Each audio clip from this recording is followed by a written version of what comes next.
여러분, 한국과 일본은 지난 2500년 동안 끊임없이 상대의 장점을 배워서 각자의 문명을 한 단계 높은 수준으로 향상시켜 왔습니다. 두 나라는 서로에게 소중한 스승이자 친근한 것이었습니다. 2차 세계대전 이후에는 민주주의와 시장경제의 가치를 공유하고 확산하면서 아시아 모든 나라들의 모범이 되어왔습니다. 특히 1965년 국교 정상화 이후 두 나라는 역사상 최고의 상호 이익을 실현했습니다. 역동적인 세계 경제의 글로벌 밸류 체인에서 유기적이고 상호 의존적인 관계를 맺어왔습니다. 일본은 한국을 주요 시장의 하나로서 해서 글로벌 밸류 체인의 최상단에 자리 잡았습니다. 1965년 한일 국교 정상화 이후 지금까지 누적 무역 적자가 6,046억 달러, 약 800조 원입니다. 한국은 일본의 자본과 기술을 기반으로 빠르게 성장했습니다. 일본에서 소재, 부품, 장비를 수입해서 연간 1,267억 달러, 약 150조 원 규모의 반도체 수출을 달성하고 있습니다. 양국은 이렇게 너무도 궁합이 잘 맞아서 2인 3각의 분업체제로 서로 윈윈 해오고 있습니다. 그뿐 아닙니다. 한국 제조업은 마케팅 능력이 앞서 있고 일본은 자본과 기술이 뛰어납니다.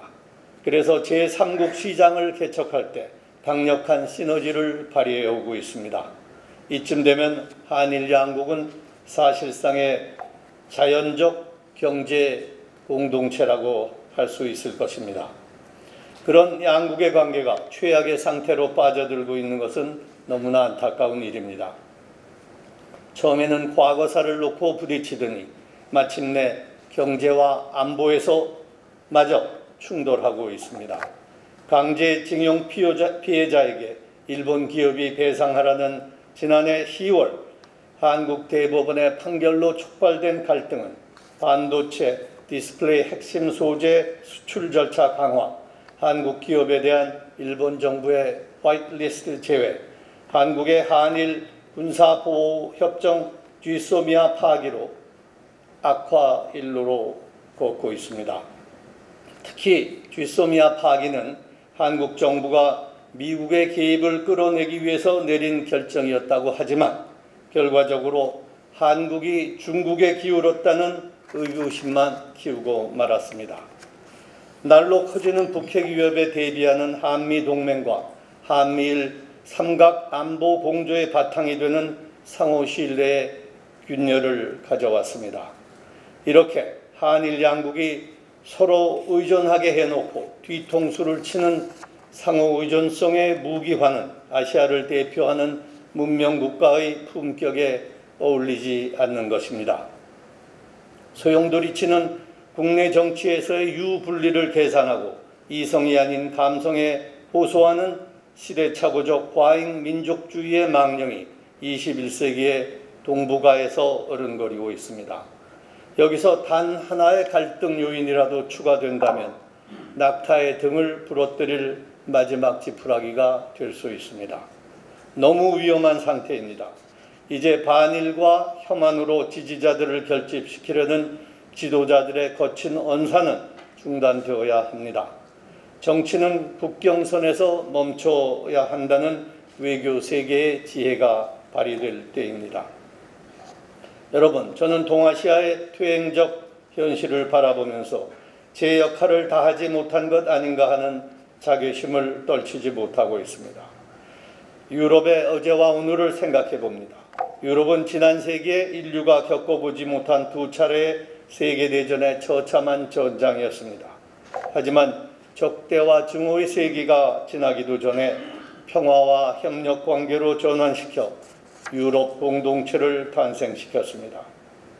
각국 정부의 노력도 있었지만 프랑스의 장 모네와 같은 탁월한 민간 선각자의 역할도 컸습니다. 그를 유럽 통합의 아버지라고 부르는 이유입니다. 반면 한국과 일본은 물론 한중일 삼국은 아직도 식민지와 전쟁으로 얼룩진 과거사의 악몽에서 벗어나지 못하고 있습니다. 이제 아시아의 지성인들도 유럽의 선각자 못지않은 역량을 발휘할 때라고 생각합니다. 서구인들은 세기가 바뀐 뒤에도 여전히 과거사 갈등의 수렁에서 허우적거리는 아시아를 향해서 대놓고 비판적인 시선을 드러내고 있습니다.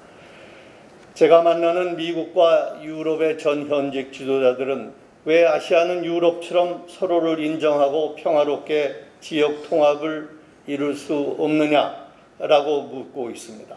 참으로 부끄러운 일입니다. 물론 일본에도 역사적 과제를 해결하기 위한 노력한 정치 지도자들이 있었습니다. 나카소네 총리는 전후 중국과의 관계를 개선했습니다. 1984년 중국을 방문해 덩샤오핑 주석을 만나 소련의 위협에 함께 맞서기로 했습니다. 민감한 주제인 일본의 전쟁과 처리 문제를 놓고도 같이 고심했습니다. 나카소네 총리는 낮은 금리로 수십억 달러의 신규 차관을 중국에게 선물로 주었습니다. 일본의 재정 사정이 빠듯했지만 원조 액수를 늘리자고 정부 관계자들을 설득했습니다. 그는 중국인들에게 전쟁 때 큰 고난을 일으킨 것에 대해 유감을 표한 것이다 라고 말했습니다. 덩샤오핑 주석도 일본과 중국의 역사는 이 친교 역사는 21세기에도 22세기, 23세기, 43세기에도 계속되어야 한다고 화답했습니다. 심지어 나카소네 총리와 덩샤오핑 주석은 중국은 북한에게서, 일본은 남한에게서 밀서를 받아 교환해 한반도의 남북 대화를 중재하자는 얘기까지 나눴습니다. 두 거인은 상대를 인정하면서 평화의 공간을 넓혀 나갔습니다. 나카소네 총리는 1983년 일본 현직 총리로 최초로 한국을 방문해 전두환 대통령을 만났고, 전 대통령은 다음해 일본을 방문해 양국 관계를 발전시켰습니다. 문재인 대통령과 아베 총리도 의기투합하면 아시아의 평화와 번영을 위해서 큰 그림을 그릴 수 있다고 믿습니다. 나카소네 총리는 취임 이후 매년 야스쿠니 신사를 참배했지만 1985년 중단을 선언했습니다. 그해 8월 15일 참배 이후 중국 전역에서 반일 시위와 일본 제품 불매 운동이 벌어지자 결단을 내렸습니다. 그는 내가 계속 야스쿠니를 방문하면 시위는 계속될 것이고, 그러면 후야오방 총서기가 자리를 잃게 된다. 친일 인사가 실각하는 것은 일본 국익의 보탬이 되지 않는다 라고 했습니다. 이렇게 물러설 줄도 아는 원숙한 지혜가 오늘날의 지도자에게도 필요하다고 생각합니다. 아키도 천황도 마찬가지입니다. 일본 우파 의원들이 천황 부부가 중국에 가면 체포돼서 다시 돌아오지 못할 것이라고 반대했지만 1992년 기어코 중국에 갔습니다. 중국 관영 매체는 올해 4월 그가 퇴임하자 중일 관계 개선에 극히 중요한 역할을 했다고 평가했습니다. 또 누구나 알기 쉬운 말로 얘기하도록 애를 썼다면서 진정한 의미에서 평민 천황이라고 호감을 표시했습니다. 고이즈미 총리는 납북 문제 해결을 위해 2002년 일본 총리로서는 최초로 평양을 방문했습니다. 그는 식민 통치를 사과했고, 김정일 위원장은 일본인 납치 사건에 대해 사과를 했습니다. 고이즈미 총리도 국내에 극심한 반발을 겪었습니다.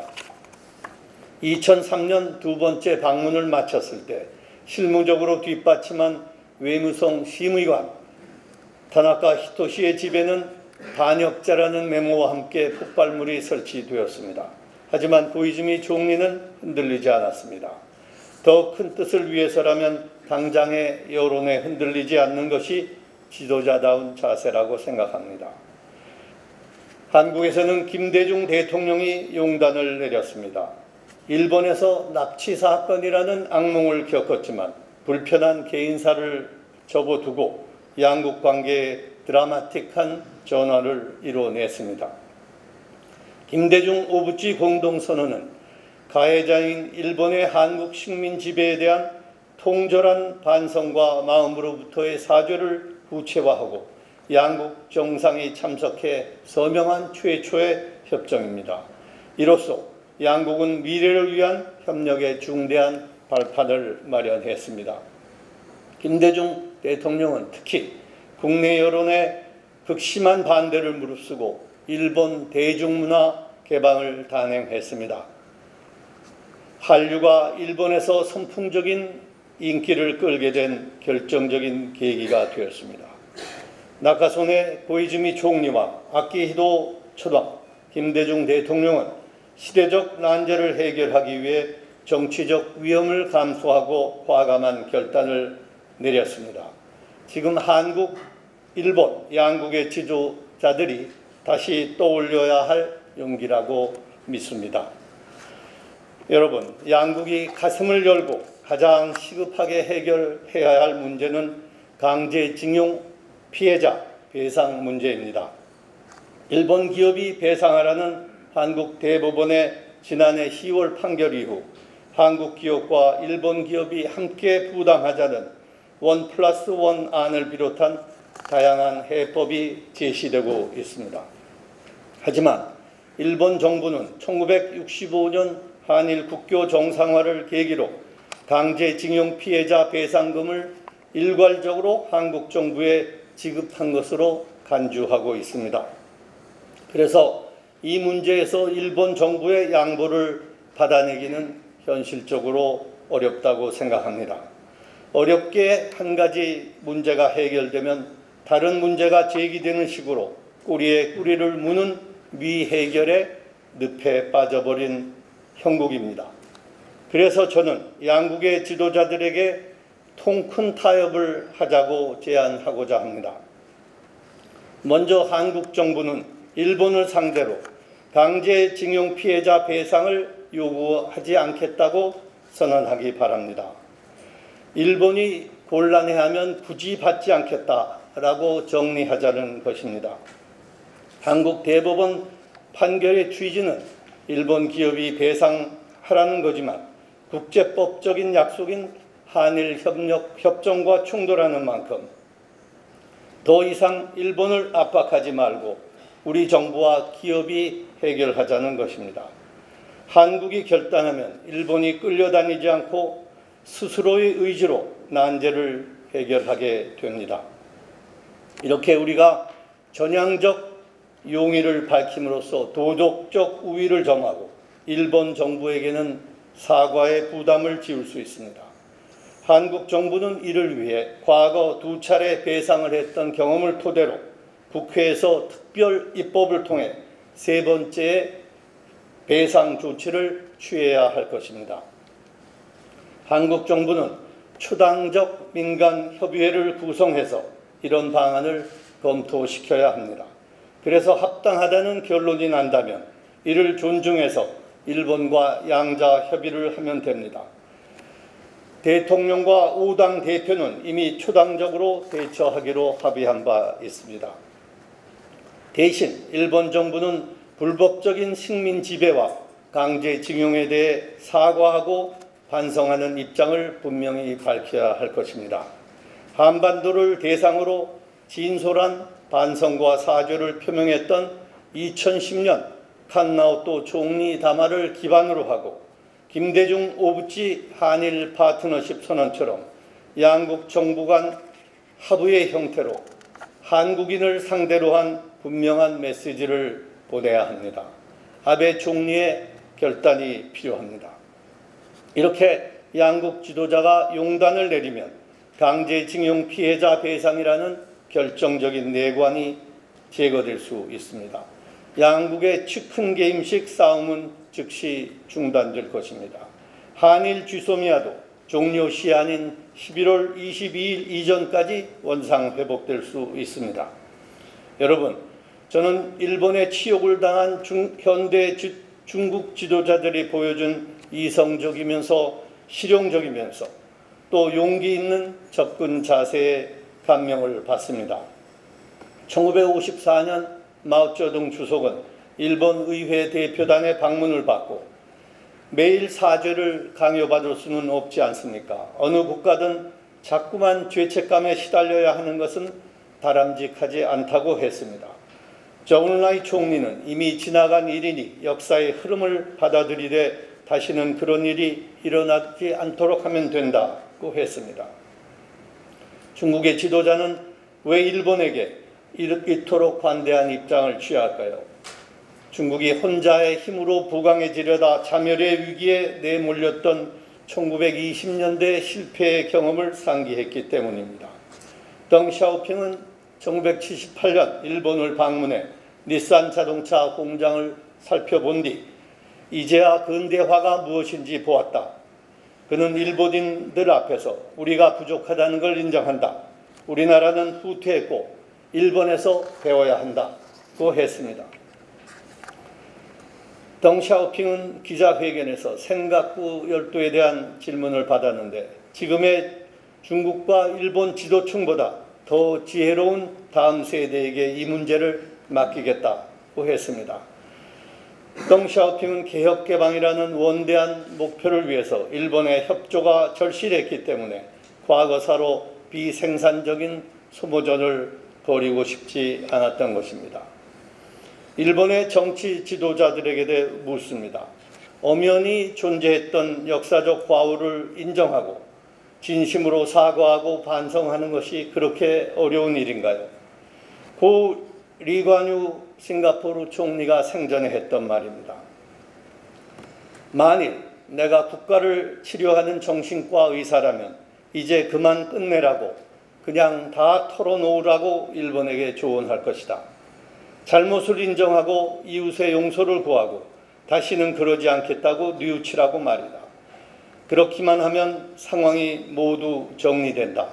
쭈뼛거림과 변명으로는 의혹을 말끔히 씻어낼 수 없다. 자민당 원로인 타케시다 노보루 전 일본 총리의 발언을 소개합니다. 중국이 요구할 때마다 사과하자. 돈이 드는 것도 아니다. 나중에 가면 중국이 제풀에 지쳐 사과를 요구하지도 않을 것이다. 이 얼마나 화끈하고 통큰 태도입니까? 여기서 중국을 한국으로 바꾸면 지금의 한일 갈등은 그야말로 봄날 눈 녹듯 사라질 것입니다. 여러분, 한일 관계가 잘 풀리면 일본이 한반도 비핵화 평화 과정에 참여할 수 있습니다. 아베 총리의 수건인 독일 수교와 납북자 문제도 함께 해결될 수 있을 것입니다. 문재인 대통령과 트럼프 대통령도 적극 협조하겠다는 입장입니다. 아베 총리는 2002년과 2003년 고이즈미 총리를 수행해서 평양을 방문하고 김정일 위원장과도 만났습니다. 그런 아베 총리는 한반도 비핵 평화에 올인하고 있는 문재인 대통령과 충분히 협력할 수 있습니다. 양국 관계의 돌파구가 열린다면 10월 22일 레이와 시대를 여는 나루히도 천황 즉위식은 축제 분위기가 될 것입니다.